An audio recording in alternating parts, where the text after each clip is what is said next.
Hi everyone, this is Elena of the Witches Box, and I'm here today with another episode of Witch Booktube. Yes, we're here! Yes, I'm doing this again. It's been a very long time. I don't even know how long it's been. I don't remember the last Booktube video I did. I think that we're all sort of in that same boat where this pandemic hit and things have changed fairly drastically, so that often I don't even know what day it is, even though I have a calendar, even though seemingly my life hasn't changed all that much, but it kind of has. So this is one of the sad things that has been put to the wayside, which is one of the things that I've missed most about the Witches Box and my life in general. I'm happy to be back. I have such a massive stack of books to share with you all and to talk about, and we're gonna just jump in as if time didn't pass, as if I didn't take this massive break, and it is what it is. So this book, obviously I love it. This book is The Magick of Food by Gwion. I was just chomping at the bit when this book was about to come out. When it finally came out, we ended up deciding to send this book out with the subscription box. We did a Kitchen Witch box, which is now since sold out. You can't get it with us anymore. They're all gone. It was a great box. This book was a perfect companion for it. And then Gwion was gracious enough to join us on our deep dive gathering that we had for that box. There are a few of you who know a little bit more about me than just what's happening here on the Witches Box. And back in the day, and still today, one of my deep loves is food. One of my deep loves is conscious eating, and food as alchemy, and food as love, and food as a spiritual practice. And I have a website about that has been very sadly neglected. I worked as an editor of a food magazine for a while. Food is really important. I am a member of Slow Food International. Like, food is a big thing for me. It just doesn't really end up crossing over into the Witches Box, because the Witches Box is something different, but it's not. So when I think Elliot and I both came up with the idea, or maybe it was Elliot who came up with the idea to do a kitchen witchery box. I'm not quite sure, but when that came together, it was one of those things where I was like, oh, I'm dipping back into one of my loves, and I love that I can somehow weave these things together, right? That project for me, that love for me, never fully took off in the way that I wanted. Actually, I do know why. Partly because, or in large part because, and this is kind of one of those witchy teachable moments, I didn't have a clear intention, and I didn't have a clear path that I had internally designed and set out to manifest with that endeavor. And so it just languished in this kind of weird limbo, and it's still there waiting because I can't let it go. And I'm an advocate for when something isn't working, you need to cut that off and keep moving. You can't languish in something that's just stagnant, right? But I'll be back.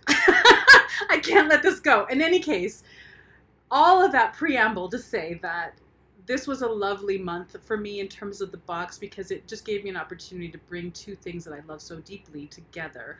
And this book, and this is what I said to Gwion when we had him on the deep dive, which is, this was kind of the book that I would have written had I had my shit together, right? And when I found this book, I thought, oh God, someone wrote about this. And I was so excited because this is about conscious eating. It's about eating with intention. It's about the alchemy and the magic that we create in the kitchen when we put meals together. On top of that, he's got amazing recipes in here and amazing practices and spells that you can do in the kitchen. This is a book that everyone who cooks needs to have. This is such a good book. He did such a great job. There's a lot of research in terms of history in the kitchen, history in cooking, different cultural perspectives that I loved. It's a beautiful, beautiful, beautiful, beautiful, beautiful book. I can't say enough about it. I'm sad that that month is over, and I'm sad that that deep dive is over, because I can't be in it anymore. I mean, I can go back and watch it, but still, it was just, okay. Obviously, I love food, right?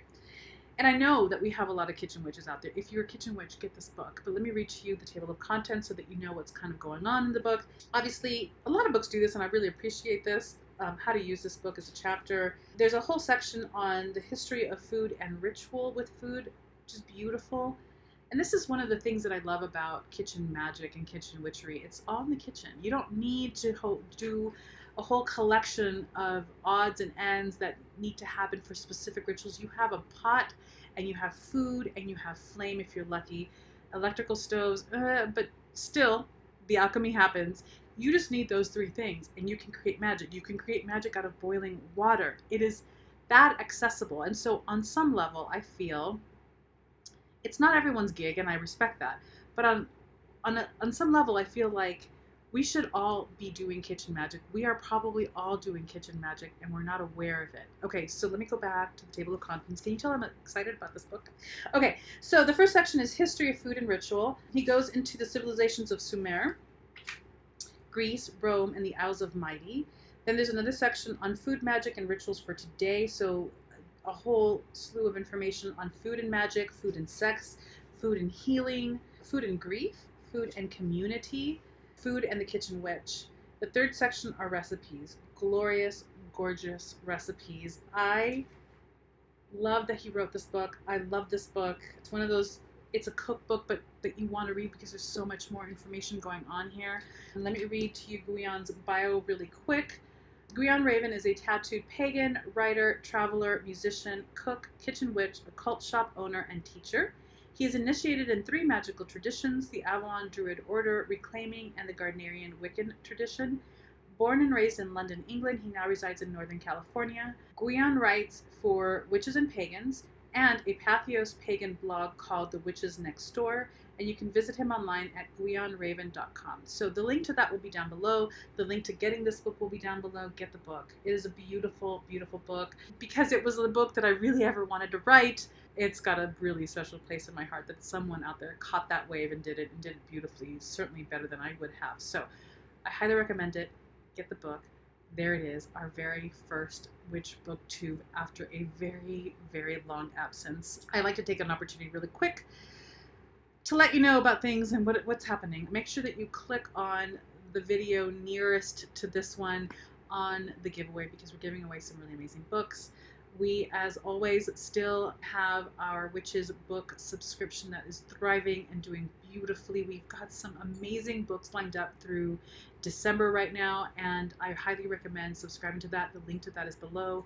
And the same thing with the Witches box. There is a lot going on there. And we have our forum that we have a free forum. We have a forum that's private for those who are subscribed to the Witches books, and we have a forum that is private to those who are subscribed to the Witches box. There's a lot going on there. We here at the Witches box are back to probably 75% capacity since coronavirus hit, and we are much better at getting our boxes out closer to the time that we're supposed to.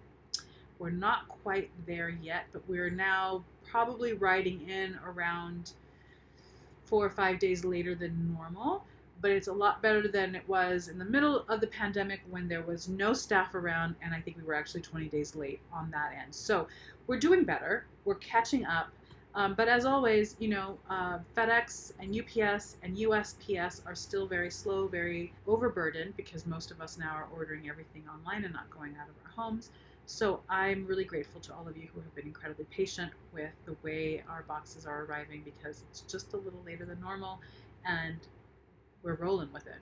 All that to say, thank you. I know that a lot of you have been incredibly patient. I really appreciate it. And onward, we'll just keep moving forward. Take care. Bye.